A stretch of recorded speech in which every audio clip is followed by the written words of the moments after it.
G'day ladies and gentlemen, how y'all doing? Scott8049 here with you once again for another installment in the Warhammer 40,000 for the New Guy series. Now, we're going to keep on covering my main faction for Warhammer 40k at the moment, the Deathwatch. And today we're going to be talking about the core rules that the Deathwatch use in their games of Warhammer 40,000.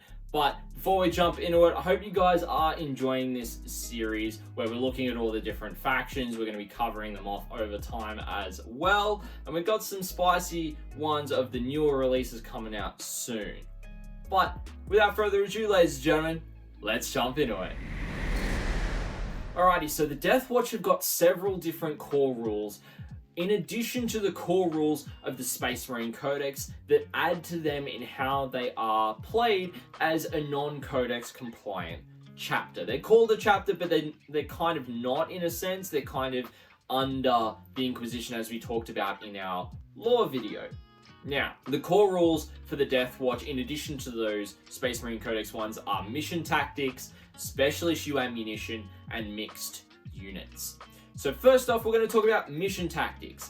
Now, mission tactics directly replace the combat doctrine's core rule from the Space Marines Codex because they get their own version of it. The mission tactics allow you to select which combat doctrine will be active at the start of each battle round, with the following restrictions, of course. You can only select the Devastator doctrine once, which gives you an additional -1 AP to all heavy and grenade weapons. So the doctrines are the same as what they are in the Codex, but they're just, when you choose them, is up to you, not determined by the Codex. You can only select the Tactical Doctrine twice, which is an additional -1 AP for all rapid fire and assault weapons. And you can only select the Assault Doctrine 3 times at most, which is an additional -1 AP to pistol and melee weapons. So really a nice change, and this is why I actually quite like the Deathwatch, is you get to choose and you get the tactical flexibility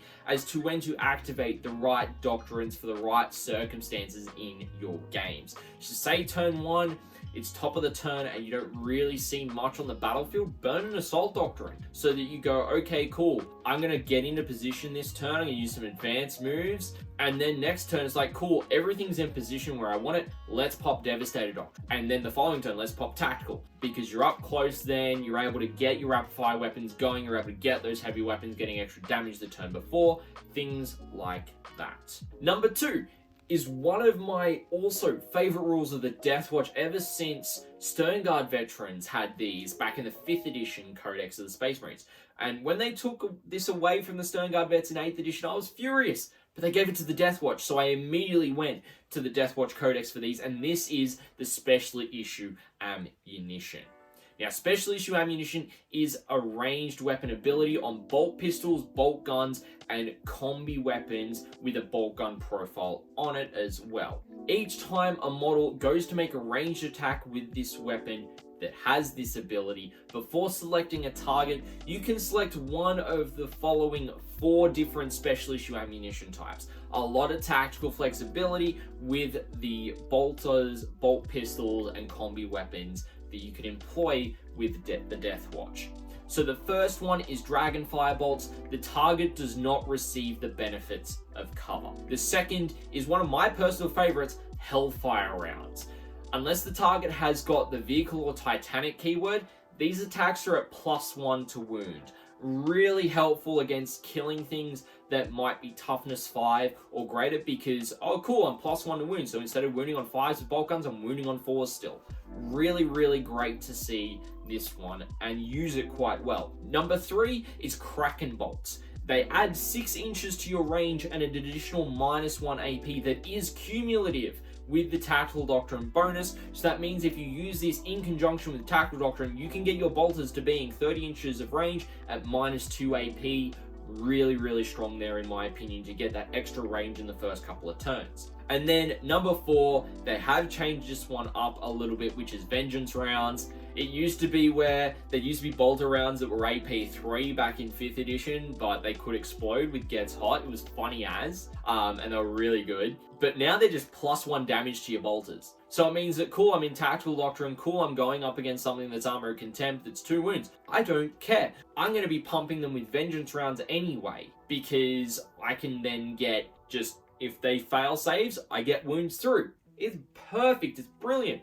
And this is why I love taking standard Deathwatch veterans over any Primaris Space Marines when it comes to Deathwatch, because Primaris Space Marines have very limited access to this rule of special issue ammunition. Then, number 3, we come up to mixed units.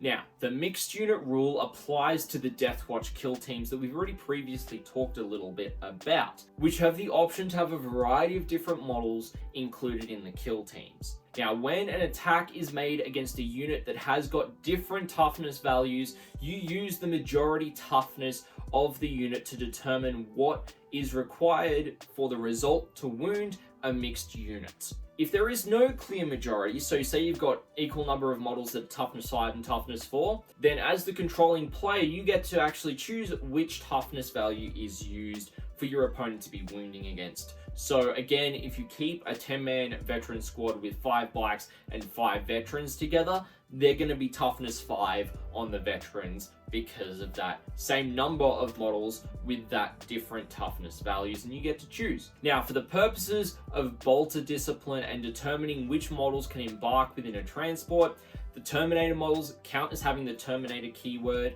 the bikes and Outrider models replace the infantry keyword with the biker keyword, and the Vanguard veterans with the jump pack, and Inceptors have the jump pack keyword as well. So you need to make note of those when you're determining if these models can enter dedicated transports, as well as what benefits they get from bolter discipline, because some of them will just automatically get it, like the bikes and Terminators. It's really awesome. Vanguard veterans with jump packs and Inceptors can also move across terrain as if they had the fly keyword. So even if you say use one of my combinations, which is 4 bikes with a Vanguard vet within a kill team, that Vanguard vet can just move directly over terrain, whereas the bikes have to circumnavigate their way around it. Now, when interacting with all terrain, all models within a mixed unit are treated as infantry, even if it includes any bike models that will have specific rules for interacting with terrain. Just so it's a bit easier, it'll mean that you won't be able to necessarily pull off shenanigans with them going up multiple levels and such, but they still count as being infantry for the benefits of cover and the alike there.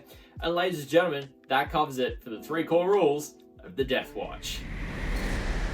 Alrighty, ladies and gentlemen, well, I hope that you have enjoyed this video. We were talking about those core rules that the Deathwatch get to make use of, in addition to the core rules of the Space Marine Codex, so they really get a lot of bonuses and a lot of utility that they can make use of in their games with the kill teams, the special issue ammunition, as well as those mission tactics, choosing when you get to use your combat doctrines.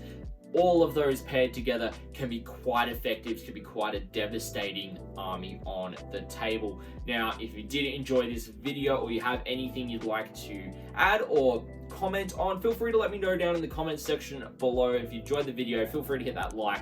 If you want to catch more Deathwatch content, make sure to hit that subscribe button and that notification bell so you get to see the rest of the videos when we're covering the Deathwatch and any other Deathwatch focused content we do here on the channel, because I do play Deathwatch and they are one of my factions that are near and dear to my heart, so I do play them relatively often. And if you do want to see me painting up some Deathwatch or some Space Marines or any commissions or anything like that, feel free to come over to my Twitch channel where I stream on Tuesday and Friday nights and Saturday afternoons Australian Eastern Standard Times currently, where we do hobby sessions, we do live games, and I also travel across Australia to cover tournaments from the Australian tournament scene with commentary from myself, which is absolutely awesome privilege to be able to do within the Australian scene.